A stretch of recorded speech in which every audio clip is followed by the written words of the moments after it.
Alors, donc, nous sommes toujours dans le point, donc, grand 2, équiprobabilité. Donc, ici, on a dit qu'on appelle donc équiprobabilité sur oméga, toute probabilité pour laquelle tous les événements ont même chance donc de réalisation. Donc, ça veut dire que si vous prenez donc, exemple, une pièce de monnaie et on jette, quand ça va tomber, donc il n'y a pas une face donc qui est dans là. Sinon, on pourrait truquer pour que si ça tombe là, ça tombe, qu'il y ait une face qui peut apparaître facilement.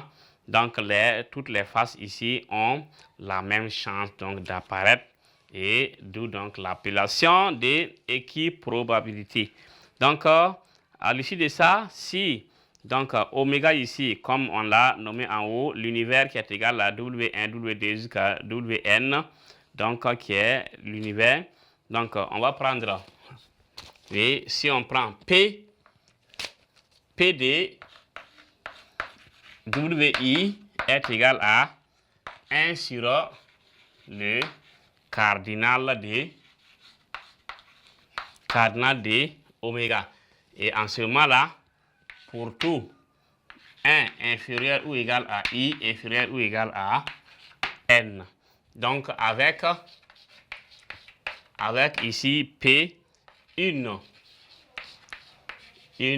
probabilité, oui, uniforme sur oméga.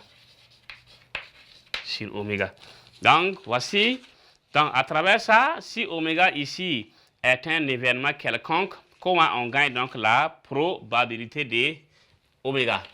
Si W est un événement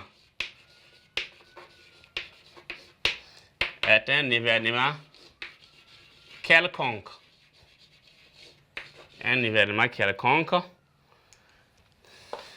P de A est égal à nombre de cas donc favorable, nombre de cas favorables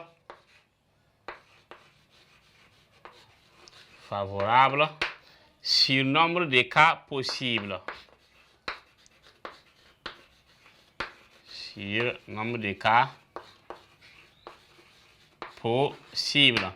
Donc, qui est égal encore à, donc on a, donc qui est encore égal à cardinal de A sur cardinal de oméga. Donc, la probabilité donc de l'événement A, c'est le nombre de cas favorables sur le nombre de cas possibles. Le nombre de cas possibles, c'est le cardinal de oméga. Donc, le nombre de cas favorables, c'est cardinal de A. Donc, c'est comme ça, donc on définit ça en remarque.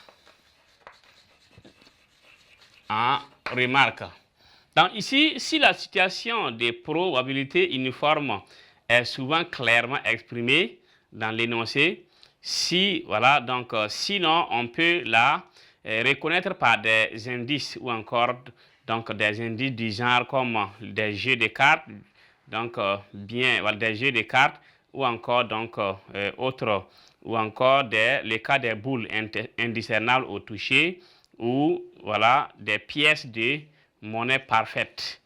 Donc on remarque la situation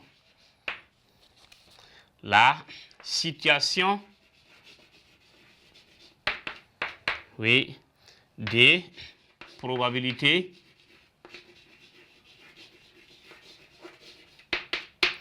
oui, uniforme est souvent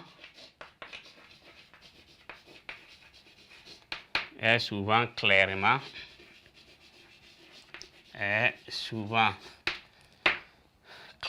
exprimé dans l'énoncé.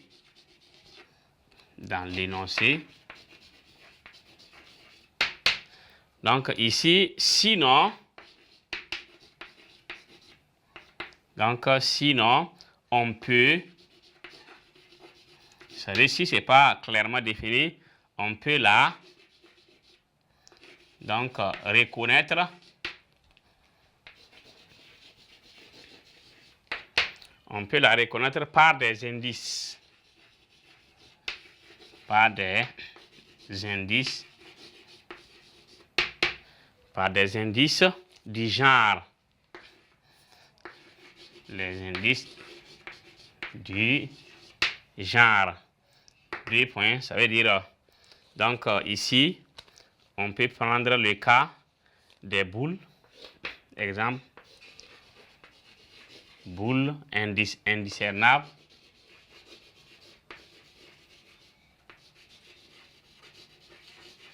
Boule indiscernable au toucher. Oui, pièce. Pièce de monnaie. Donc, etc.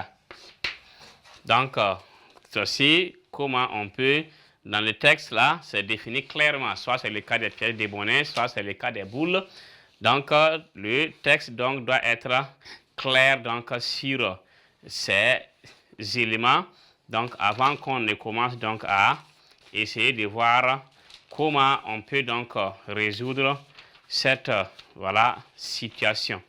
Alors, donc, nous avons fini avec donc, le point grand 2. Donc, nous allons maintenant voir le point grand 3 qui est ce qu'on appelle quoi? Variable aléatoire. Variable aléatoire, par définition, si oméga est toujours l'univers, on appelle variable aléatoire réelle toute application x définie de oméga vers R et qui a oméga i, on associe x de oméga i. Donc, c'est un peu simple. On va voir ça au point suivant qui est le grand 3.